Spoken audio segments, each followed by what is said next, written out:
పండగైనా సంబరమైనా మీ ప్రతి సెలబ్రేషన్కి only choice వేగా jewellers. Mahadeva శ్రీమాత్రే నమః. రాబోయే జూలై నెలలో ఈ యొక్క ద్వాదశ రాశుల వారికి సంబంధించి మేషం నుండి మీనరాశి వరకు కూడా ఒక సంచలనమైనటువంటి మార్పులు మీరు గమనించవచ్చును, చూడవచ్చును. గత మిథున రాశి వారు కావచ్చును, తులారాశి వారు కావచ్చును, లేదా పలానా రాశి బాగుంది అని అందరూ చెప్తున్నారు. చెప్పినప్పటికీ కూడా సిచ్యువేషన్ మీకు తెలుసు, మాకు బాగా లేదే, మరి బాగుందని చెప్తున్నారు ఏమిటి అనేటువంటి పరిస్థితులు. 9వ భావంలో గురువు ఉంటే ఎంతటి అద్భుతమైనటువంటి ఫలితం ఉంటుందో అందరికీ తెలుసు. మరెందుకు తులారాశి వారికి గత 2025 బాలేదు అనేటువంటి డౌట్ కానీ క్వశ్చన్స్ కానీ మీకు ఎప్పుడైనా వచ్చాయా? సరే, ఏదేమైనప్పటికీ కూడా గోచారము గ్రహచారము రెండు కళ్ళ లాంటివి. ఇవి రెండు కళ్ళ లాంటివి. రాబోయే జూలై నెలలో 24వ తారీఖు శనైశ్వరుడు వక్ర దృష్టి, అదేవిధంగా ఈ యొక్క జూలై నెలలో గురువు సూర్యునితో కలవబోతున్నాడు. మరి దీనివల్ల ఇరు రాష్ట్రాలు కావచ్చును, దేశానికే కావచ్చును పెను ప్రమాదాలు ఉన్నది. భూకంపాల, మరి అధిక వర్ష సూచనల, కొండ చర్యలు విరిగి పడేటువంటి పరిస్థితులు, లేదా ఈ యొక్క వాటర్ రిలేటెడ్ ప్రాంతము చాలా ఇబ్బందులలో ఉంటుంది. లైక్ అంటే నదీ తీరాలు కానీ, సముద్ర తీరాలు కానీ. ఇక అదేవిధంగా శుక్రుడు కేతువుతో కలవడం ద్వారా బ్రేకప్స్ అయినటువంటి వారు మళ్ళీ కలిసే ఛాన్సెస్ ఉన్నాయి. లేదా కొంతమేర ఎవరైతే ఈ బుధుడు కూడా వక్ర దృష్టి కర్కాటకం నుండి మీ యొక్క లగ్నానికి, అంటే మిథున లగ్నానికి వక్ర దృష్టి ఉండడం, ఇన్ని గ్రహస్థితులలో చాలా అవకతవకలు కానీ ఇబ్బంది కలిగించే సందర్భాలు చాలా ఉన్నది. మరి ఇందులో మీ రాశి ఏమిటి అనేటువంటిది తప్పకుండా కామెంట్ చేయండి.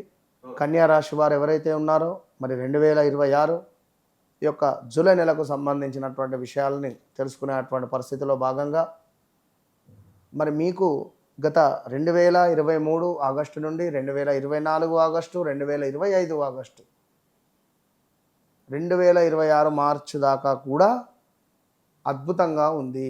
ఏం అద్భుతంగా ఉంది? మార్కెట్, ఉద్యోగంగా కానీ, బిజినెస్ కానీ, మిగిలిన సమస్యలు ఉన్నవి.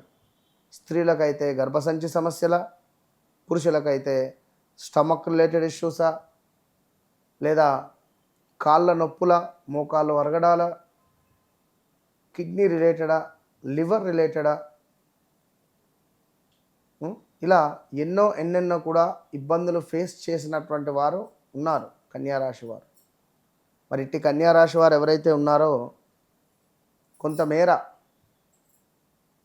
కన్యారాశి వారు ఎవరైతే ఉన్నారో ప్రజెంట్గా గత 2-3 నెలల నుండి మీ మనసులో లేదు. స్థాన చలనం కానీ, ప్రదేశ మార్పులు కానీ, హౌస్ రిలేటెడ్ ఏమైనా రిపేర్స్ చేయించడం కానీ, లేదా నేనేమైనా మంచి చేసినా కూడా నాకు ఎందుకు చెడు ఏర్పడుతుంది, ఉపకారం చేసినా నాకు అపకారం ఎందుకు ఏర్పడుతుంది అని అనుకునేటువంటి సందర్భాలు, అసలు ఇది నా జీవితం కాదు, సంథింగ్ రాంగ్, ఏదో జరిగింది అని అనుకునేటువంటివి మీకు ఎదురవుతూనే ఉన్నది. గమనించుకోండి. తండ్రి లేని సంబంధాలు రావడం కానీ, దగ్గర దాకా వచ్చి మిస్ అయిపోవడం కానీ, ఇలాంటివి. సో దాంపత్య భాగస్వామ్య సంబంధాలలో కొన్ని అనుమానపు విషయాలు చర్చనీయాంశంగా మారడం కానీ, సహనంతో వ్యవహరిస్తే తప్ప సమస్యలు అనేటువంటివి తగ్గవు అనేటువంటి విషయాలను మరొక మారు చెబుతూ ఈ కన్యారాశి వారికి, అదేవిధంగా ఉద్యోగ వ్యాపార రంగంలో కొన్ని గతములో ఉండేటువంటి అవకాశాలే మళ్ళీ మనకు రాబోతున్నవి. ఉన్నతాధికారులతో కొంత అపార్థాలు కూడా వచ్చేటువంటి పరిస్థితి ఉంది. జాగ్రత్త. అదేవిధంగా ఈ కన్యారాశి వారు కొంత లాభాలు, కొత్త పరిచయాలు, కోరికల నెరవేర్పు కానీ స్నేహితుల ఎంపికలో కొంత జాగ్రత్తగా ఉండమని చెప్పడం జరుగుతూ ఉన్నది. ఏది ఏమైనప్పటికీ కూడా కన్యారాశి వారు ఎవరైతే ఉన్నారో వ్యాపార భాగస్వాముల వల్ల కొంత నష్టపోయే పరిస్థితి ఉంది. కోర్టు, పోలీసు రిలేటెడ్ వ్యవహారాలలో చిక్కుకునేటువంటి పరిస్థితులు ఉన్నవి. కుటుంబ సభ్యుల మధ్య విభేదాలు ఏర్పడేటువంటి పరిస్థితి ఉన్నది. కన్సీవ్ ఎవరైతే అయినారో వారు తప్పకుండా వ్యక్తిగత జాతకాన్ని చెక్ చేసుకోండి. కొత్త పెట్టుబడులు ఏవైనా పెట్టాలి అని అనుకునేటువంటి వారికి బాగుంది. బట్ వ్యక్తిగత జాతక రీత్యా ఎవరికైతే కన్యారాశి వారికి శని దశ కానీ, కుజదశ కానీ, శుక్రదశ కానీ ఒకవేళ నడిస్తే, రాహు దశ కానీ కేతు దశ కానీ నడిస్తే ఇబ్బందులు ఎదుర్కొంటారు. కేతువు ఈ యొక్క మీనంలో బాగుంటుంది, మంచి పొజిషన్. రాహువు కన్యలో మంచి పొజిషన్. కానీ ఆపోజిట్ డైరెక్షన్లో మీకు ఇప్పుడు కనుక నడిస్తే మీ జాతకంలో ఉంటే మాత్రం దబిడి దిబిడే. ఇది గుర్తుంచుకోండి. మీ పిల్లలు కూడా మీ మాట వినరు. సో కనుక కన్యారాశి వారు ఎవరైతే ఉన్నారో ఇంత కష్టపడినా మాకు అసలు అనుకున్నటువంటి ఫలితం లేదండి అని అనుకునేటువంటి వారికి తప్పకుండా కన్యారాశి వారు తెలుపు రంగు పుష్పాలతో లక్ష్మీదేవి ఆరాధన చేస్తూ, గణపతికి గరకను సమర్పిస్తూ, జిల్లేడు పుష్పాల మాలను గణపతికి సమర్పించిన ఎడల మంచి ఫలితం మాత్రం కనబడుతుంది.